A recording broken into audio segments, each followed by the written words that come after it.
So, first of all, I'd like to welcome you, Jordan, to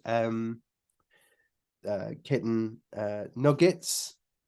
Thanks for having me. You're my first director of photography to be interviewed. So now Nice. we've just done Brett. So as a director, we've done Toby as an actor, Nick as a film director, and not as a film. He's not a film director. He's a film producer. He's not even a film producer. He's a music producer. This is going great. I'm What great. am I? um, so I think what would be really useful for anybody watching this is to understand who Jordan Carroll is, and how you've come to be at this point right now in your career.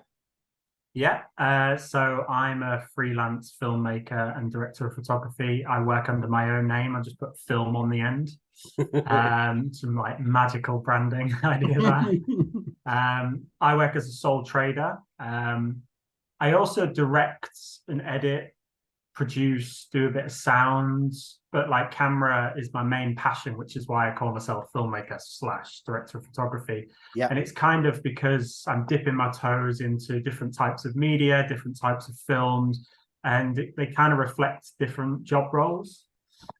So the reason why I call myself a filmmaker is because, similar to Brett, who is a colleague of mine, the director that you've before mentioned, that we both get clients as a first point of call. And we work as like shooting directors. There's lots of different names. I've called myself a videographer, camera operator, a lighting technician. I still run by some of those names. It just depends on what the job is and who's booking me. Yeah. But filmmaker kind of covers a broader spectrum, similar to videographer, where clients will come to me with a brief. I help develop that, and then I shoot it, I edit it, and then I deliver it. So you're kind of producing, directing, shooting, editing, and then you will be doing like sound design and stuff, like a little bit of anywhere. And I'm capturing my own audio. And I think me, similar to Brett, we kind of fell into that, 15, 20 years before we got into the industry. So I've been going about 6 years now, professionally, been out of uni 8 years. 15 to 20 years prior to that, to be in the film industry, like the drama Hollywood film industry, you had to work your way up the ladder. And there wasn't really much room for what we call self-shooters or shooting directors or filmmakers or videographers. I told you there was a lot of names. And there'd only really be production companies or TV channels. But since the evolution of like technology, DSLR cameras, the market opened up because technology became accessible, cameras became accessible, everything became cheaper relatively. And that paved the way for people to just start picking up cameras and playing with it themselves. And that's kind of where I ended up being. I studied at Sheffield Hallam film and media production, and I came out of it wanting to be a director of photography or a director. I wasn't quite sure, but no one would really hire me as a director of photography to begin with, probably because I wasn't good enough or experienced enough. And one sure way of being a director of photography is like, if I get the work, if I'm the director, if I'm the producer, then I hire myself. And then I sort of did editing out of necessity. I kind of always liked it. And half the budget's in editing, so it's kind of like when you're on that delicate freelance balance, it's like, are you really going to throw away half the budget to hire an editor? But then what I found is editing made me a better shooter because I could see all my flaws. And I was like, well, it's a good job no one else is editing this because they can see how bad of a shooter I am. But then also, like, I kind of enjoyed learning from my mistakes and being like, oh, I'll do this better, I'll do this better. And then as I've just got better at my job, I've been able to sort of like build myself just solely as a shooter. So, people hire me as a freelance camera operator, as a freelance director of photography, whatever they want to call it. I also work as a lighting technician, as a gaffer. So I'll come on to people's productions and light it for them. Right. So I'm sort of like switching between the two. And the reason why I call myself a filmmaker is because I actually make films, as opposed to a videographer who exclusively makes promotional material. Similar to Brett, we make like branded documentaries which have a cinematic feel and approach to them when we approach it like a Netflix documentary or something you see in the cinema. So that's the long story. And is your goal ultimately to be always a filmmaker, so you're having your fingers in lots of pies, or do you think ultimately you want to be a director of photography? Yeah, I'd like to be both. I mean, I really like documentary and I'll never leave that behind. I'm hoping one day to leave certain aspects of my job behind, like corporate and promo and stuff. I like the music videos, anything that's creative and I can be a bit artsy and make good looking stuff, I'll always direct. But I think with the documentary, I have kind of got like a natural knack for directing them. And it kind of goes hand in hand with shooting. Like you can get away with shooting and directing documentaries. So I think I'll probably try. An ideal world is I'd be doing like a feature doc or branded short docs, directing and shooting them, and then narrative, I'll only touch camera. I don't think I've got the mindset to be a director. Like I direct the odd thing cinematically. Like I've done a few poetry films and the music videos and stuff like that. Short form stuff I've got the mindset for, but I think when it comes to like actual drama and actual cinema, you need a special kind of mindset. And I feel like I've identified that maybe I could have it, but my heart's not quite in it. And I'm fascinated with I think with drama, you really need to focus. What's good about drama is you bring in like specialists in every little area. And the more I specialize in camera and light, the better I am and the more useful I am to people. But if I spread myself too thin and try to direct and shoot, I just can't really see it working out. And I definitely feel like I'm reaping the rewards of focusing on camera and drama. And then with documentary, just doing what I want, which you have the luxury for. And I know when we first started talking to each other at the very beginning, you were doing what you're alluding to there. You were kind of trying to decide where you wanted to be in the mix, really. And I know at one point you were, I remember you saying, I don't know whether I should be directing this or I should be shooting this, but I can't be both. And that's when Brett even said you should be directing this at one Did point, he really? quite early on. Yeah, but then I was just like, no, I think you're the man. I think this was before he wrote the script. So well, that's what I mean. I've just literally just interviewed him, and he said that it was only really through happy or what circumstance really that it transpired that something needed to be done with the script, and time was ticking on, and he threw his hat into the ring, and it was at that point then that he knew he wanted to be involved even. So yeah, I think that's how he became director as a virtue of that, really. I'd love to know, never can do these things, but it'd be really interesting to see what the film would have been like if you had have directed it and say Brett had have shot it.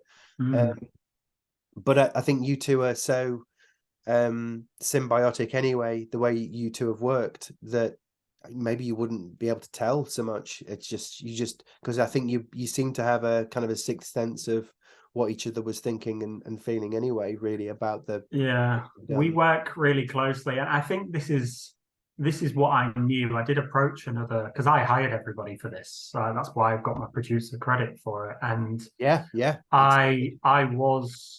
I did speak to another director about it when we thought it was going to be a bit more sci-fi. I spoke to somebody who I knew was a big sci-fi nerd, but when it felt like it was going down, when it felt like horror was maybe the way we needed to go with it, and I know it's a subtle horror, but it felt like Brett was the man. And Brett is he is the person that I work closest with, and in a lot of senses, even if he is the director and I'm just the DOP, sometimes it feels like a co-direction thing. Like we have that understanding. And I think I just came to the realization that we've been doing this for 6 years in a variety of roles, and we always switch up our roles. but nearly always with the drama he's directing and I'm shooting. He's shot a couple, I've lit a couple alongside him. So even then, it kind of feels like the conversations we're having are very like co-directory things, and Yeah. I just know he's stronger at that and more passionate about that, and he dreams of being a director, and I dream of being a shooter. So it's that I think at that point I was like, yeah, I could direct this, but it's just I know you got to lean into your strengths, haven't you? Yeah, of course. Of course. Yeah. And how do you feel about the end result of now KIDDO is done and there's nothing we can do now, it's all locked down and finished and it's going to be out on the 29th? How do you feel? It feels a bit surreal, but it also feels so good because, to be honest, I was quite stressed about this a lot of the time. Like I felt like I was pushing this forward a lot. I know you were, but from my side and the filmmaker side, I was pushing this in the background a lot. And I think in the early days before we had a script, like getting Lewis and Brett motivated for it was difficult because, you know, I mean, I said the words to you at one point, which I said, this is a passion project. And ultimately it was like people got paid, but yeah, you know, for the amount of work we were doing for a whole year in pre-production, that's all basically considered pro bono. And like, there's a lot of that in short film work, and you really need to get people excited for it. And if there's no script and we're just like going back and forth with ideas and it's really loose, and whilst people have got all this commercial work to focus on, yeah, it really isn't a priority for them. So whilst that was all happening, because you were essentially my client, I felt like there was a lot of pressure on me. Sorry. And then no, it's all good. I mean, I accepted the pressure the day I said I'd do this. So it's part of my job. But because it went on for so long, you know, and I think it was for the best it went on for so long. But I even down to like I was pushing the shooting dates back from summer to, you know, to October. And, you know, there was a lot of pressure on me, I felt. And just the moment we finished it, it was like this big relief. And it also like felt really surreal, but I feel really proud of what we've done because it was quite a new thing for me to be in at the beginning like that. I'm never usually in that early as a DOP. So to be in that early and to carry it from start to finish, even just you had this initial concept, but it was so small, and to all develop it over numerous and numerous calls. I've never really been in that position before. We essentially devised our own film. But I also think that made us more passionate about it. And I also think we got a stronger looking image because of it. Because from day one, we were just spitballing everything. And then we were all just on the same page the moment we went for the first shot. Yeah, I'm just so happy with it. It just feels like, I think with film, when I say like me and Brett have done loads of different roles with each other before, I think we really like this idea of exploring film and exploring the boundaries, like how do we go about making a film, or what's our technique, or what's our role. And this was a new opportunity for us to be like, well, hang on a second, there's no gatekeepers with money. Like you were the only gatekeeper, and it didn't feel like a gatekeeper.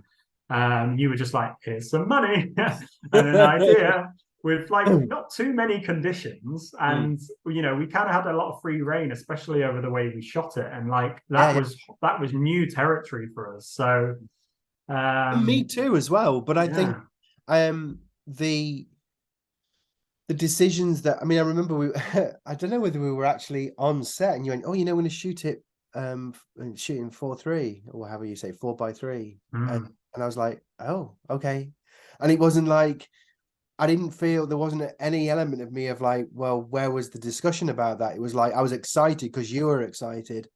And if you and predominantly you and Brett are excited about a decision, then I just don't feel like I would bring anything. It's like the edits for the film, the music video you've just done. It's like, I have notes, but they're only dinky because if you're good at what you do, then I shouldn't really be bringing anything to the table, really.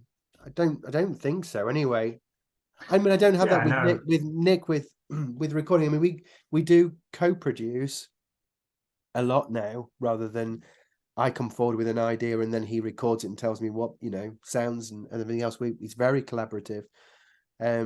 But we kind of trust each other anyway. But I think with film, I just didn't. I love film, and I've watched billions of films and I have my favorites. But when it came to decisions like that, I was just excited. You were excited, really. It's trust as well. It's like that Yeah, cheesy completely. Steve Jobs quote where he's like, I don't need to know how to build these computers. I hire the right people to do it. And like you've clearly, I think you've made some good decisions on who you hire. Mm. That'd be me if that's not so Well, yeah, because it's fucking you, and then it spirals up. congratulate. And then I made some good decisions on who we hired from there, which was Yeah, Lewis and Brett. And then as a team, we all went out and hired more people and more people. And yeah, we, you know, we kept it in the family. Most people we knew, bar a few exceptions. And that's you need to do that in order to have trust. And I think ultimately you have trust. And yeah, when you can see how excited we are about a creative decision, I think that's important. yeah, Me and Brett were going back and forth on the whole square widescreen thing for a few weeks, and it was all just like I wasn't really sure what our decision was behind it and stuff like that. But then I felt like I had a really strong reason finally for it, because we started talking about claustrophobia and animals being caged and all that, and it's like, you know, we want to have lots of these close-ups on these people, so it feels like they're trapped. And it's like, why would you have this space around yeah, them to be like, absolutely. oh, there's this big beautiful world around them? Yeah, It's like, no, yeah, we're right in the mix of it. yeah, And you know, 4-3 is a bit of I'm really growing to love it, but it is the current gimmick. And I was a bit late to the game with it because I was pushing back on it because I was like, I don't want to just do it for the sake of doing it. yeah. It Just does look because kind it's of cool, yeah, but everybody's doing it. I saw it on a banking advert and it just made it made no sense at all. And I was like, there's literally no point you're doing 4-3 there. So for me in my head, I was like, I need the perfect opportunity. I need the perfect opportunity. And I did one thing 4-3, but you know, because it was an art project in a literal square box. So I was just like, well, let's shoot it to the same dimension. But then I pushed back for ages, and then finally, KIDDO just felt like the right thing to do it for. And then ultimately, we've done it for the music video as well. But so it's a nod to the yeah, film. absolutely. And I found myself doing it a little bit more, but I'm just still trying to like tiptoe and be careful with it. Yeah. No, I think that makes sense to justify why you're doing it rather than it just because it's a cool thing to do at the moment. Yeah. And because I would have thought that, or I hope that there's going to be future filmmakers and directors of photography and that kind of stuff. I mean, can you go into some level of detail about your approach when it came to the technical side of the making of the film? Yeah. So a lot of my work is in prep. You know, the stronger your prep, the stronger the film. You need to know that film inside out. So when it comes to the day, you can kind of just fluidly go in and out and make decisions and throw the rule book out because you know the film so well. So obviously, I think one of the big things is just the script and just to read the script. And it's like my initial thing is just like, what response do I get from the script? How do I feel like it is? You know, what kind of movement, what kind of pace is it? Usually you can tell just from the script. And then just like discussions with the director about that. That's the most important thing. So like, how are we going to film it? Like, what are we handheld, static, you know, gliding shots or any like smooth tracking shots or whatever. And then looking into their influences and then seeing what kind of style and aesthetic they're going for. And you should always be beholden to the director, but don't be afraid to have your own ideas. So from that point, I start, you know, breaking down the script. So I start gathering reference images with the director, and I'll start creating like a database. And I usually have like a Google Drive or something, and I just start throwing stuff in there. So an important thing is one of the good things I use for images is ShotDeck. So ShotDeck is a professional software created by the cinematographer of the Joker. And for years, DPs have had to like just go on Google Image or any old database and just look for the best image they can. But ShotDeck is this like amazing archive, which is still in development, where they've just got these beautiful high-res images of film straight from the studios. But they also come with all the technical specs as well and all the information. And then they've got keywords. So you could be like cigarettes at sunrise, and then it'll show you all the stills of someone smoking a cigarette at sunrise. Oh, amazing. So it's really good for like getting high-res images like that. And just start building that. An important thing is the shot list. So I start just going through the film and just like I do a chronological shot list, and eventually when I get the schedule, I do a scheduled shot list where I bring the shot list all around to match the schedule, and then I try to do the shots in the most economical way as well. So rather than them just being in order of how I've read them in the script, it's like, what's the most economical way to do that? All right, we're facing that way, let's do all the shots that way. Usually I like to start wide and then go in closer. But then a big thing for me is floor plans and lighting design. So once I've seen the locations, I get a feel for the space. I do kind of react to the space as well. I sort of see what sort of natural light comes in, what sort of fixtures have they already got, so I can build on top of that. And then that kind of like feeds into the style a little bit as well. One of the things I said about KIDDO is, as soon as I saw the warehouse space, I sort of was like, right, we're going to go really dark in here and really gritty. And so like I even pushed it even further when I saw the space. But usually I start to measure out the space, take lots of reference images. I do like little sketch on I've got like a tablet, and I do little sketches, draw like the floor plan really roughly, and then draw the measurements out. And then when I get home, I get into my actual floor plan software, which is Hollywood Shot Designer. And I start doing like really neat little dots for people, and like drawing the space and looking at the reference images, and then looking at the images that I might have sourced from ShotDeck of the films that are influencing the film. I start looking at and then with the script, I've got everything up on 2 monitors, and I start looking at the scripts and trying to like figure out the blocking in my head. So then once I've started figuring out the blocking, I start creating that into the shot list. And then once I kind of know roughly the blocking, I start building the lighting around them.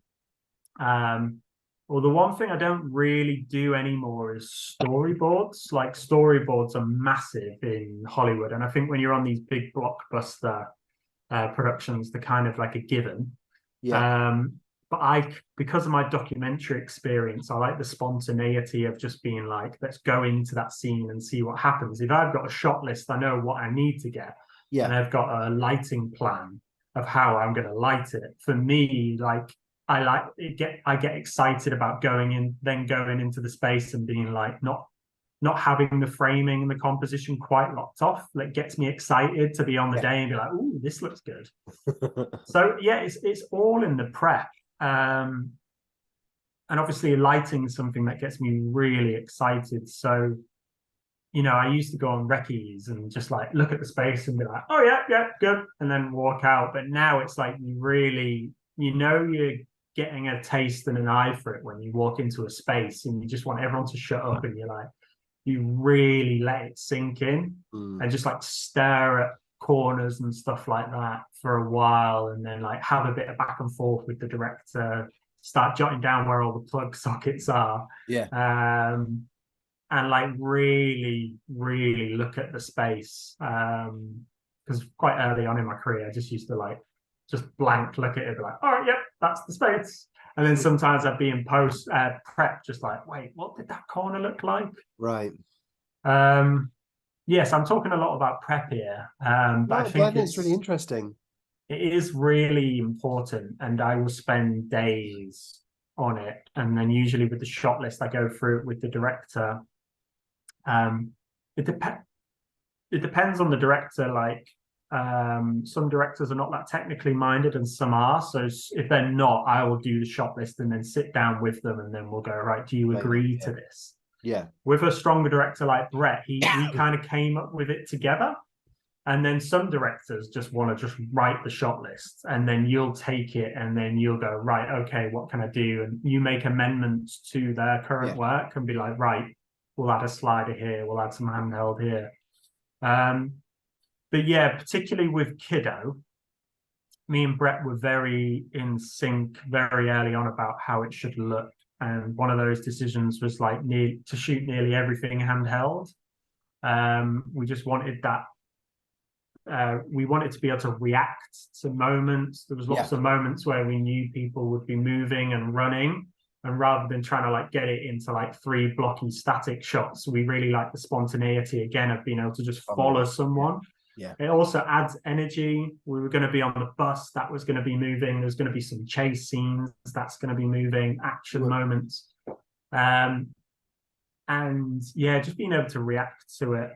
And then we also decided to make it quite gritty and grainy. So there's lots of like, it's quite dark and lots of shadows and lots of grain in post. But then something that I've been exploring quite a lot in a lot of my latest films is color.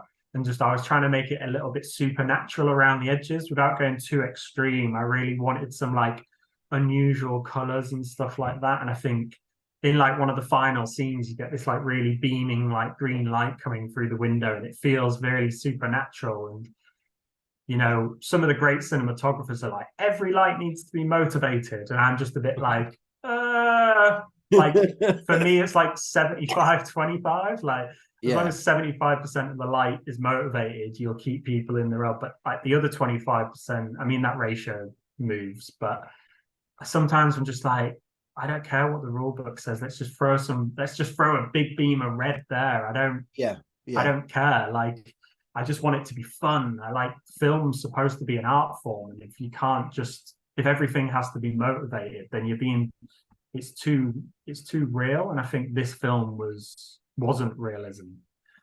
What does, sorry for asking a stupid question, but I'm sure I'm not the only one, but what does that mean when they're saying every light should be motivated? What does that actually mean? So sometimes you sort of like establish it, the light source, or it's relevant to the space. So if you saw like a close-up of somebody just in a cafe and they've got like a beaming red light on them, maybe you'd be like, oh, in a cafe, they'd probably have a sign, so that makes sense. Or if you want to go one step further, the camera would come out, or it would start with the neon sign. So you'd start with it. Got you. So it has some sort of, the audience are like, they know where that light's coming from, either directly or indirectly. And you're saying you don't necessarily have to justify the light. You can just not always. So like in one of my previous films, it was about a girl's obsession with Dracula. And I kept just putting these like random splashes of red behind her. And one of them was like her in a living room. I lit the living room safe and normal. So like, you know, safe and normal to me is like white and yellow. You know, your white's your daylight, your yellow's your tungsten light, maybe some blue from the TV. But then in the hallway, I just did this like striking angle of red light. So it was like even cut off. So it was black wall and then just a beam of red light. And the idea was that it was just always behind her.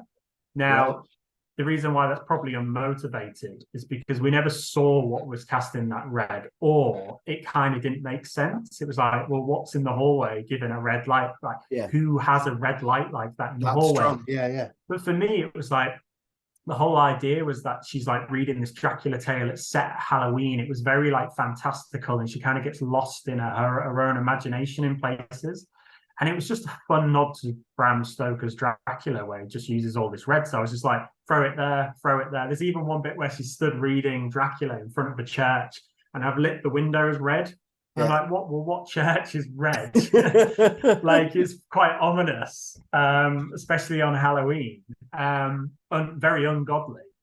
So that's a bit unmotivated. But cool.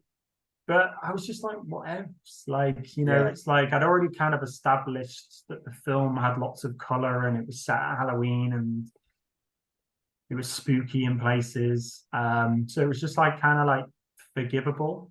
And I think we've got that with KIDDO. We've got some in Wonderland. We've got some like greens and pinks. And in the house. We've got lots of greens and blues coming from unusual places. It was one of my favorite shots in the film is where Jasper is going into the corner of the kitchen, and there's a big bright white light across his face, and it gives me the chills every single time. It's so sinister, but I don't really know why it's sinister. But I love that, and I think when I was in the kitchen just observing the whole thing taking place, and there's this amount of white light that comes out of the like an orangery or whatever it is into the kitchen, and they were doing like a dry ice, and they were fanning it so that it wasn't like billowing dry ice, it was just like this pure sheet of light coming through, and I was blown away by that. And I think the just the rich colors of everywhere we were at anyway, whether it was the kitchen or whether it was in Wonderland. I love the colors in Wonderland. You guys kept going on about, you've got to see that there's this like control room, and we're going to fill it full of light, and it's going to blow your mind. And I was like, okay, it does sound really cool. But when I actually saw it, and like you say, there's no real reason why it should be quite so trippy, I suppose. But it really, really worked. I think the color grading on the whole thing is just, when we're using things like the Texas Chainsaw Massacre as reference points. I don't know if you use that as a reference point for its aesthetic as much as the tone and the vibe of the film, but I think it's better. I think it's richer. Yeah, I mean, the Texas Chainsaw Massacre washes the yellow a little bit, right?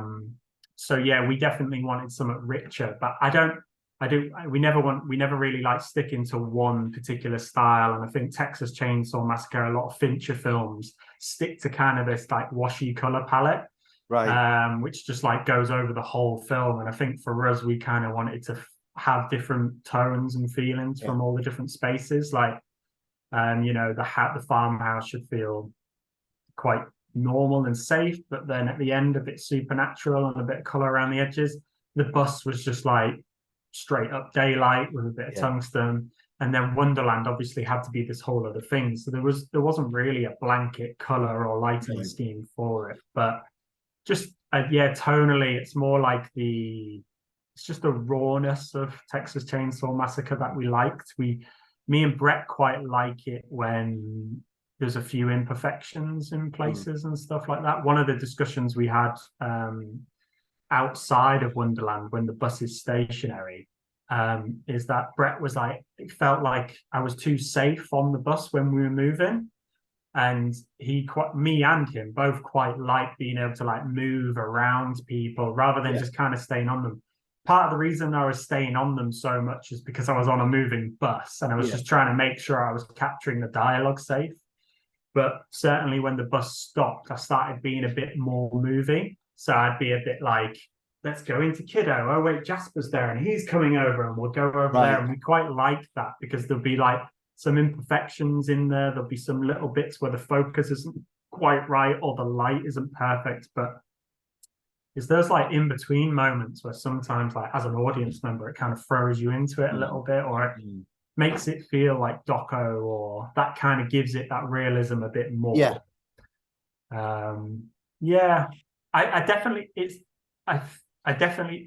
It's definitely my proudest achievement. I'm so thankful you've given us this opportunity, because now I'm seeing it. It's the happiest me and Brett have ever been with an image. And like, we've been down this road before where we like created something where we were like, yeah, this looks sick, we're so happy with it. But like, we were quite green at that point, but now we know what we're doing and how we're going to achieve it. And even Brett, down to post and did all the editing and grading, which is unusual for a director. Like, I just left him to it. I just knew exactly what I was doing. All I did was feedback on notes with the grade, because we both knew exactly what we were going to achieve. But it is kind of like this holistic approach with us, where it's just like we talk about it, then we do it in a certain way, and then we do it in post, and it's all a step-by-step process to get that look. I love it. I love it. I think one of the things that, I mean, because you care about the project, you had a lot of concerns throughout the whole journey, really, that were justifiable. But one of the ones that you seem to be most how can I put this? The most concerned about was the bus and the moving bus and light.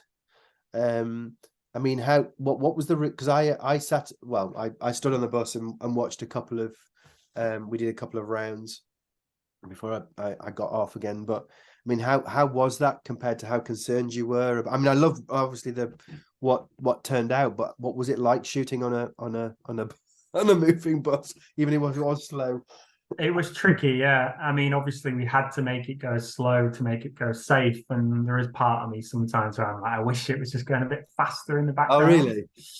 The biggest issue that any cinematographer or camera person has is that if you shoot someone against the window just blows out, because like the exposure outside and inside are completely different. Yeah. And you need really, really strong lights inside in order to match outside well. Right. So usually what people do is they dial the camera down to bring outside to a reasonable level. Yeah. But it'll make inside really dark. Yeah. But then you need really powerful lights inside in order to like match that level. We were doing this on we proper give ourselves a shoestring camera and lighting budget in order to put it all into set design and costume and that. But I knew we didn't have powerful enough lights. I have power. I can get access to powerful lights, but usually it's all wired. So then we wouldn't have a power source on the bus. So then I would have needed them on V-locks, and then to have them at full power or to have powerful enough, like annoyingly V-lock batteries are really expensive. So I knew I'd need to get bigger lights, but then the bigger the lights I get, the bigger the V-locks I get, and then they drain them quite quickly. So then I would need bigger batteries, and these are annoyingly expensive to rent. So I was constantly just like, shit, how do I bring that level up? And then the following conversation was like, well, actually, I'm praying for a cloudy day just to bring that exposure down a bit. Right. But then also like a cloudy day would have meant that we would have had daylight would have been consistent, because we shot on the bus for a full day. Yeah. So cloud would have meant that we would have got away more with how, like, the time of day. We started shooting in the morning, but then we finished in the evening. It's supposed to be the same scene. So that was a big challenge. And then also like getting shape. So how I get shape usually is negative fill. So negative fill is just blocking the daylight. So if you have somebody sat next to a window and they've got daylight spilling on them, to get shape on their face, you want to create shadow on this side. So then usually what you do is you bring a flag over, which is jet black. It's like a true black, so it doesn't reflect. And that will give some shape. But also space was an issue in there. Yeah. So ultimately what I ended up doing is, I mean, we were quite lucky with the weather. Annoyingly, the sun was out quite a lot that day. Yeah. So the bus went round in a circuit, and I decided a couple of takes in that I just forego one end, which I wasn't going to shoot one side of the track. And then when the cloud came through, I started shooting the whole track again. Right. In order to get my negative fill, thankfully from my studio, I had some like big curtains. So rather than having a flag which would need to be manned or fixed, which would have been really clunky in that such a small space with so many extras, thankfully there were shelves on the bus, and I just flagged off a whole one of the windows. So, and this was the thing as well, the windows were bloody massive, which was annoying. Yeah. It was like a blessing and a curse, because it sort of brings up the exposure inside a bit better, but then also could mean that I could have more hot spots in places. But in the end, I was quite lucky with it, with the direction of the sun and stuff. And then the sun would hide behind the cloud now and again. And I flagged off one side of the bus, so I'd get some shape on the face. And then thankfully I had these lights which were just powerful enough. They were just powerful enough to give them a bit of pop, but not too powerful to drain too many batteries.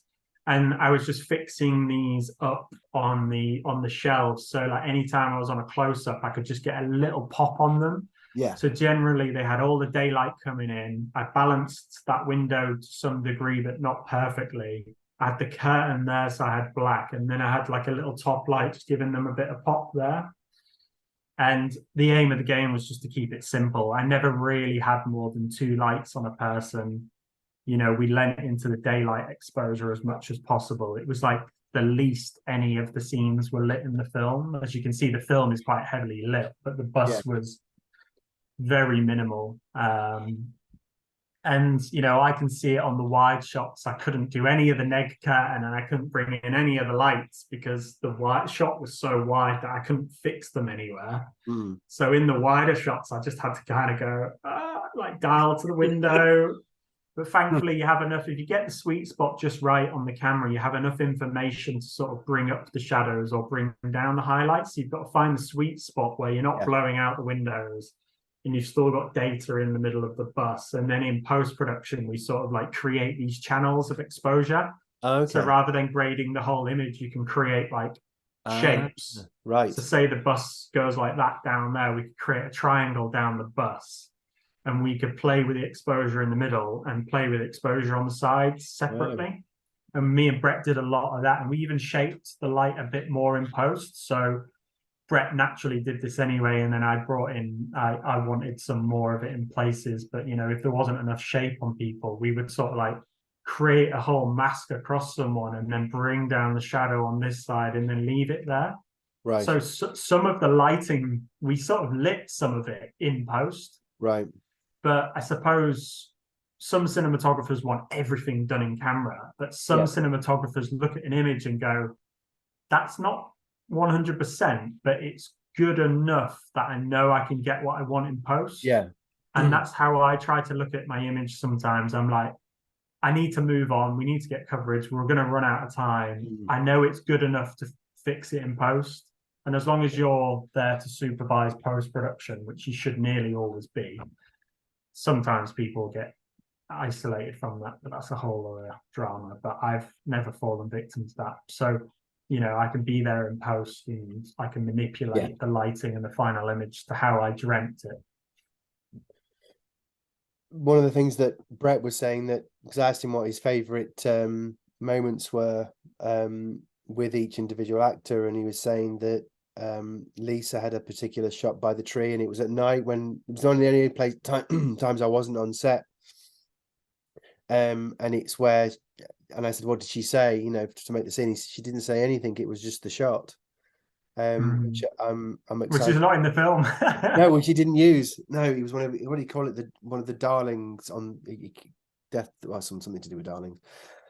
I don't quite remember the phrase, but yeah, I'm interested to see that, because I think that was, because when you were talking about light and it was rapidly disappearing, and I thought you'd finished for the day, and then you sent me these photos and you're all like, you were by the tree again, and it was at night with this amazing light, and I thought, oh, flipping heck, I've missed it's a shame we never used that, because it was like a really magic moment. You know, we're driving up the hill back to that location, and we're like, we're losing the light, and I was like, by the time we're out there, we're going to be completely dead. And I didn't think our lights were powerful enough.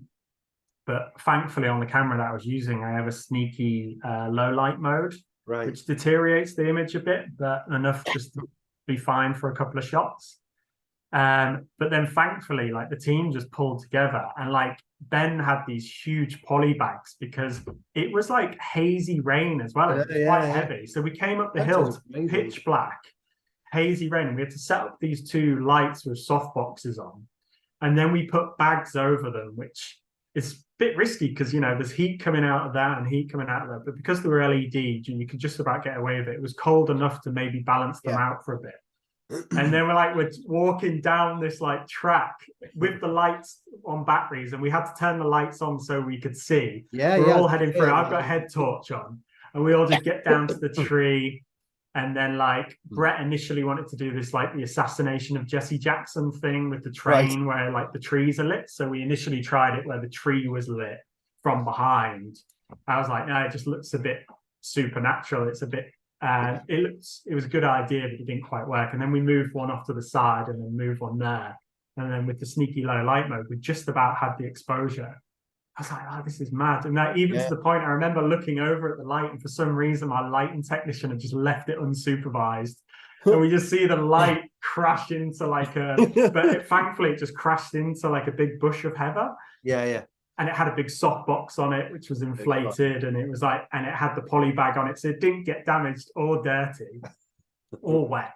But it was just such a funny image, like looking at this tree just like lit godly from both sides, and then her like Lisa just huddled next to it, and then we're just there in the pitch black, and I could just see the light, all the rain catching in the light, and it's like it was just this scene out of a mad film where it's just like this, and I was like, what are we doing? And I've got the camera all wrapped up in this massive bag, like everything's just covered in plastic bags because we would have just ruined the kit. And we got some shots, and it was just great. And there was just this one close up on Lisa where like, yeah, me and Brett were just so happy with it. And it was also just like how she was reacting to the scene. And we were just like so excited for it, and like came out of it just like can't believe that worked. Yeah. But that's what you like about film sometimes, is you go for it, and then you like, sometimes it works, sometimes it doesn't. But it's a shame we didn't use it, but we've got a daytime version and it just fits for the story better. Yeah. So yeah, it would have been, I think it would have been weird to go to nighttime. Really. And what are your favorite moments of the film, would you say? So I love everything in Wonderland. Yeah. Like the whole Wonderland thing is just like, it's where all the color starts going a bit mental, the tension comes up. We go in, and there's some nice sort of like action-y moments, lots of color, lots of extras, lots of set design, and lots of choreography, which I didn't realize how important the fight director was until he did his job. And I was like, okay, this is great. And then moving around. So I think that when I see them go in, and then that whole bit building up to it, and then when they're in there, and then when they come out, and the little bit after it, that whole bit for me is just so satisfying. It's just like, I mean, the whole film is for me, but like that in particular, that bit. But one of my favorite moments is, I mean, all the actors were fantastic and they all had such great energy, but Paddy just brought something to the table which really got me giddy. And there's just this one bit early on in the film where he catches KIDDO in the kitchen looking for scraps. Yeah. And he goes, what are you up to? And then he comes in and he just like leans on the table, but then leans into the light. Yeah. And I was just like, yes, Paddy. Like, they say that about Leonardo DiCaprio. Apparently, Leo always knows where the light is. Oh, really? I think, apparently it's a sign of a really good actor where they know where the light is. And I have these kind of like mini directorial discussions with actors a lot, where I'm like, I'm not quite telling them what to do, but I'm telling them what to do that's better for camera or for light. And I think it was actually Brett. So I have these micro discussions all the time with actors, like, look here, look there, do this, you'll catch the light there, do that, da. This is how it'll come across best. But I think it was actually Brett who caught him up on that one, where it was just like, you'll catch the light if you just lean in a little bit further. And it's just the way he's delivering the lines, and he just really slowly goes, why don't you come in here and sit with us? And it's just like a bit ominous, and he just leans with his knuckles onto the table, just catches the light beautifully. And I was just like, yes. It's like it's one of my favorite shots of the film. I think it's the only shot so far that I've shared on my official Instagram feed, because I'm just I really want to batch do them. And so I'm kind of waiting for a lot of them to come out, and then I'm going to batch do them. But when that one came out, I just needed to share it. I was just like, so yeah, just that moment. But yeah, there's just so many. It was just such a fun project, because it's like you got to do the traditional house, you got to do something on a moving vehicle, which I've never done before, and then that whole action sequence in Wonderland where it's like in action, out, action, and it's like, for me, it was a dream project, because I got to do some traditional stuff, and then I got to do some moving on a bus, I got to do some fight sequences. I got to be really experimental. There's one thing where like one of the characters is laid on the floor, and I just turn the camera like that. and like Paddy's legs walk towards her, and there's Because just were you originally going to fall with her? yeah, That. we tried it. I think we've got some takes of falling, so I did fall, but like at the time we couldn't fix the focus motor properly, safe Okay. enough. And then also like when we just had it, Brett was just like, that's the shot. And Yeah. sometimes you're being too smart for your own good. Mm. I've done it before where someone's getting into bed and I've just fallen onto the bed with them, and it's like Yeah. they tuck themselves in, and it looks really nice and it's really cool. But you know, if in the moment you're forcing it, it then just becomes a bit of a gimmick. And at the time, it was like, it just didn't feel right. And also, like, the technology wasn't on our side in that particular moment. But I think when you see the film, you can just see how much fun I had. That's a Like, really good that's my point, favorite thing about it. I'm just like, that guy, whoever shot that, had lots of fun. No, You I can just definitely. tell. I think that's the loveliness of the whole thing. Really, is despite the subject matter, it's evident that everybody was. Well, I hope it is anyway. I suppose because I saw it being made, I know what was happening behind the scenes and all the individuals involved and everything else. But I think that will definitely shine through, whether you're a filmmaker or you just like watching films. Really, I think you'll get that vibe. Yeah. I And I would. think also, like, you know, the secret to a good looking film isn't just me doing my job well. I've done my job well on other productions and it doesn't look half as good. You know, it comes down to a complete team effort. Yeah. You know, us getting the right locations, which were a big thing on why we were delayed Yeah. so much. But being the right location is one of the most important. Having it dressed well, having enough space, having enough depth, being in sync with the producer about what location works, being in sync with the director about how you both want it to look. And then every other department doing their job. That's Yeah. what creates good cinematography. And I think I've definitely experienced this in the past where some people have seen my work and I've done an all right job on something else. And they just expected me to like just drop into this situation and just like wave a magic wand as if cinematography is just something that I do. Yeah. But good cinematography, you know, I can only play one part. Everybody else has to do a team effort. And I have been on a couple of productions in the past where, you know, it's not been as strong in certain areas, and like, or like I'm pointing at something where I'm just a bit like, I've made the person look good, but behind them it's like it was a bad location or bad set design or bad something. And yeah, I'm not trying to throw anyone under the bus, but there have been instances where, like, you know, if I point at this is why we wanted to give so much money back to Kira and shoot on our cameras, because we were like, I don't want to point a really good camera at a white wall. What's the point in that? I'd rather point a weaker camera at this like art attack wall. Yeah. And just like a little nod if anyone watches this and has seen the film, we did shoot this on a Sony FX6, which is not, you know, industry standard. I think it should be. We had faith it was. I think we've made the FX6 match like an Alexa, which is what most people use in the industry. It comes down to how you light and grade it ultimately. You know, we've got away with this in the past where we've kind of like, we just used a lot of our own equipment for this. We hired in a few bits, and then it's amazing what you can do if you just own a few bits. Like, it's all about story, it's all about locations. You know, cameras should come and the tech should come secondary to that. No, I agree, and I can't wait for people to see it.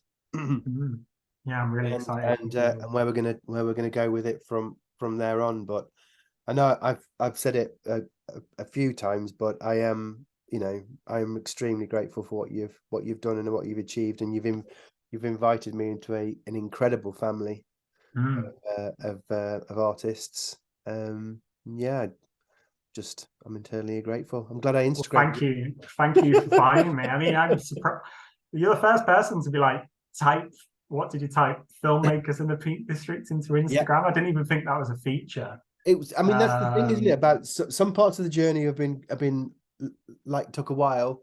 Others have been like immediate, almost. You know, within a few hours, it was. I'd found a filmmaker after procrastinating for a really, really long time. But you know, you're saying about that there had been delays, but if we ignore the script part and we look at just when Brett wrote the first kind of real draft that we all fell in love with, to the point where it's out, we are still looking at a really, really short space of time, aren't we? Really? Yeah, like what, 5 or 6 months maybe. Yeah, yeah. And then once we had the locations and actors signed up, it was like a month. Then it dominoed, didn't it? And because I think Toby said, you know, when's it going to be out next year? And I was like, oh no, in like, you know, 4 weeks time.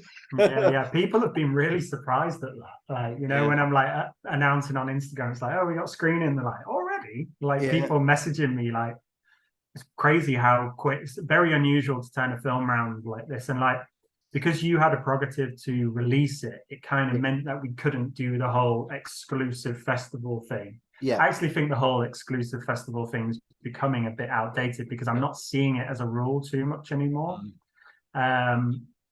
So I still think we will enter into festivals, but the fact that we've, you know, there was the support promo and concept with the album and the band was the priority, but then also getting onto the, are we allowed to talk about it? We're on the YouTube channel we're on? Well, it's out now. I mean, is it? Yeah. So we're on Alter. And the fact that we've got a Yeah. distribution on a horror YouTube channel with millions of subscribers already. It's just really surreal to think that we were shooting it in October. And it's going to be released completely finished at the end of December. After a month, really, of it being done.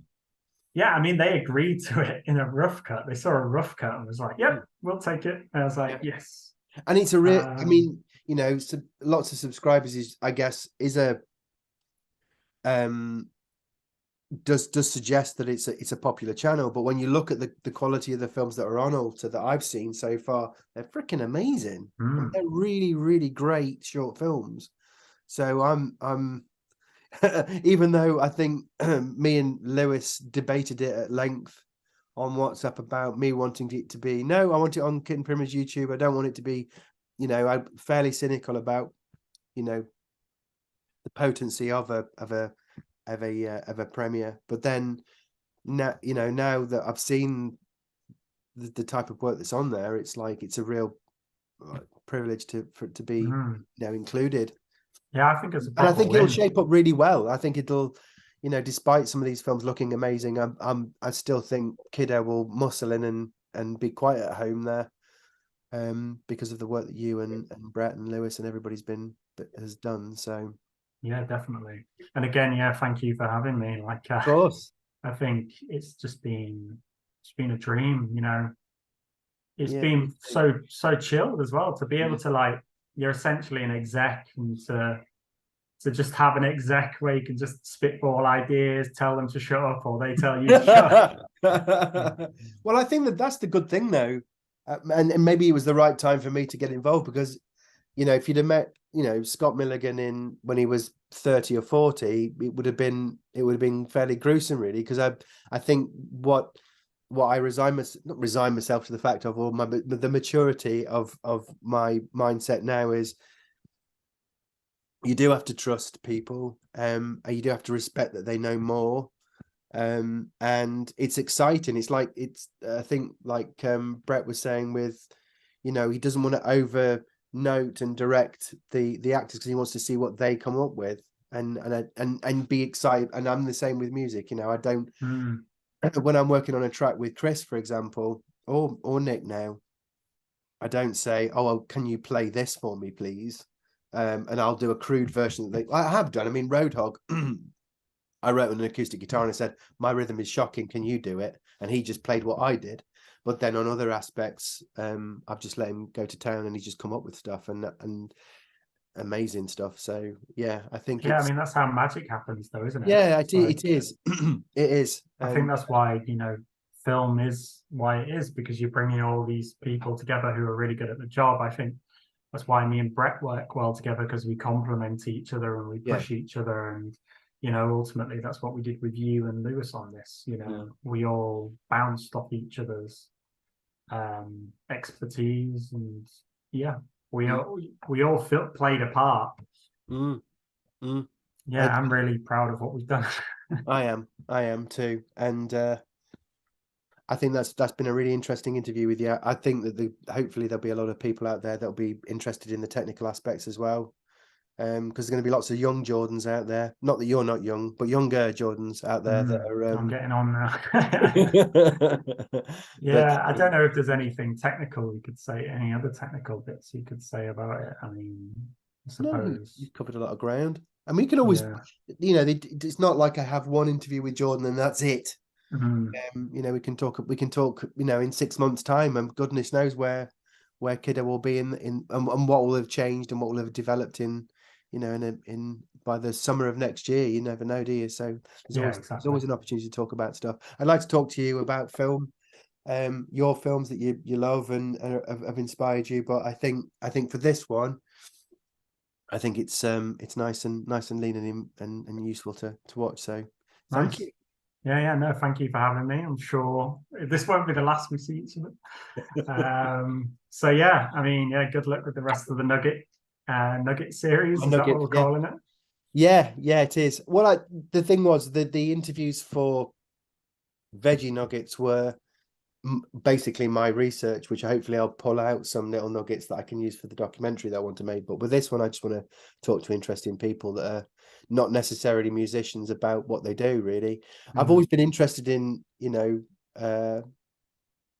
camera work. I mean, I tried my own hand at camera work as well, and I kind of quickly, because I think it was around the same sort of time as you've alluded to, where there was a big game-changing paradigm shift in, you know, anybody could kind of be a filmmaker because it went digital and you could make your own things. But I quickly realized that framing a shot and lighting it properly and all the other parts, that it's hard. It's really hard work, and you know, you can do it, but it's not necessarily going to be good. So I think I made the right decision to wait until this time before I Instagram somebody. To create what we've created together. So yeah, definitely. Well, you made the right choice. I did definitely. I'm mega chuffed. Thank you. All right, well, bless you. Thank you very much for your time, and I will look forward to talking to you